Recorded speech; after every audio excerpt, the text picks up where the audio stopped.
സഖാവ് ഞങ്ങളുടെ ഒരിക്കലും വിട്ടുപോയിട്ടുണ്ടെങ്കിൽ ഞങ്ങൾ ഒരിക്കലും നമ്മളെ ഹൃദയത്തിൽ നിന്നും മറക്കാക്കത്തില്ല.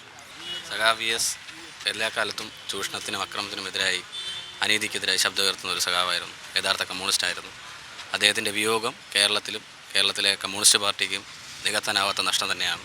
SFI കാലഘട്ടം മുതൽക്ക് തന്നെയുള്ള സമരങ്ങളിലെല്ലാം സഖാവിൻ്റെ സാന്നിധ്യം നമുക്ക് ആവേശം പകരുന്നതായിരുന്നു. സഖാവിന് എല്ലാ വിപ്ലവ അഭിവാദ്യങ്ങളും. വർഷങ്ങളായുള്ള ബന്ധമുണ്ട്. അതെ എത്രയോ വർഷങ്ങളായിട്ട് അത് തന്നെ ഒരിക്കലും മറക്കാൻ പറ്റില്ല.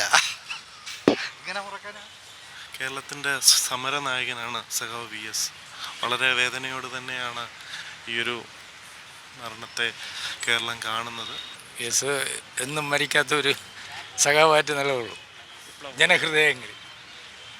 വളരെ അതിശക്തനായ ഒരു നേതാവ്. ഒരുപാട് കാര്യങ്ങൾ ഓർമ്മയിലുണ്ട്. എന്നാലും ഇദ്ദേഹത്തിനെ പോലെ കരുത്തനായ ഒരു നേതാവ് ഇനി ഉണ്ടാവുമോ എന്നുള്ളത് തന്നെ ഇതിൽ സംശയമുണ്ട്. കേരളത്തിൻ്റെ സൃഷ്ടിയിൽ വലിയ പങ്കാണ് അദ്ദേഹം നിർവഹിച്ചത്. അദ്ദേഹത്തിന് അതിന് അവസരം കിട്ടിയത് കമ്മ്യൂണിസ്റ്റ് പാർട്ടിയുടെ പടനായകനായി അല്ലെങ്കിൽ ചെറുപ്പത്തിലേക്ക് കടന്നു വന്ന അദ്ദേഹത്തിൻ്റെ ജീവിതാനുഭവങ്ങളിലൂടെ ചുറ്റുപാടുകളെ മാറ്റിയെടുക്കാൻ അദ്ദേഹത്തിൻ്റെ പ്രവർത്തനങ്ങൾ ഇന്നത്തെ കേരളത്തെ അതുപോലുള്ള ഒരുപാട് ആളുകളുടെ സൃഷ്ടി കൊണ്ടാണ് മെച്ചപ്പെട്ടൊരു ജീവിതം നമുക്കുണ്ടായത്. അംഗീകരിക്കപ്പെട്ട നേതാവാണ്. ജനങ്ങൾക്ക് വേണ്ടി പ്രവർത്തിച്ചിട്ടുണ്ട്. പാവങ്ങൾക്ക് വേണ്ടിയാണ് ഏറ്റവും കൂടുതൽ നിന്നിട്ടുള്ളത്. പിന്നെ എടുക്കുന്ന സ്റ്റാൻഡിൽ അടിയുറച്ച് നിൽക്കുന്നൊരു കമ്മ്യൂണിസ്റ്റുകാരനാണ്. ഒരുപാട് ഓർമ്മകളുണ്ട്. ഇതുപോലെ ഇനിയൊരു സഖാവിനെ കിട്ടാൻ വലിയ ബുദ്ധിമുട്ടുണ്ട്, വിഷമമുണ്ട്. എപ്പോഴായാലും മനുഷ്യന് പോയല്ലേ പറ്റുള്ളൂ.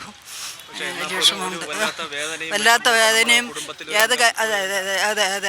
ഏത് കാര്യത്തിനും നമ്മൾ പൊതു പരിപാടികളിൽ അദ്ദേഹം പങ്കെടുക്കുമ്പോൾ ഷാക്കൻഡ് കൊടുക്കാനും അദ്ദേഹം ഒരു പരിചയമില്ലെങ്കിൽ തന്നെയും വന്ന് പരിചയപ്പെടാനും കൊടുക്കാനും ഒക്കെ നല്ലൊരു നേതാവ്. ഇനിയൊരാൾ ഇതുപോലെ വരുമെങ്കിൽ നമ്മളെ കുട്ടികളുടെ ഭാഗ്യം. അത്രയും തീർച്ചയായും എല്ലാവരും പറയുന്നത് പോലെ തന്നെ ഇനിയൊരു കമ്മ്യൂണിസ്റ്റ് പാർട്ടിക്ക് ഇങ്ങനെ ഒരു നേതാവ് ഉണ്ടാകുമോ എന്നുള്ളതാണ് ആളുകളൊക്കെ തന്നെയും ചോദിക്കുന്ന പ്രധാനപ്പെട്ട ചോദ്യം.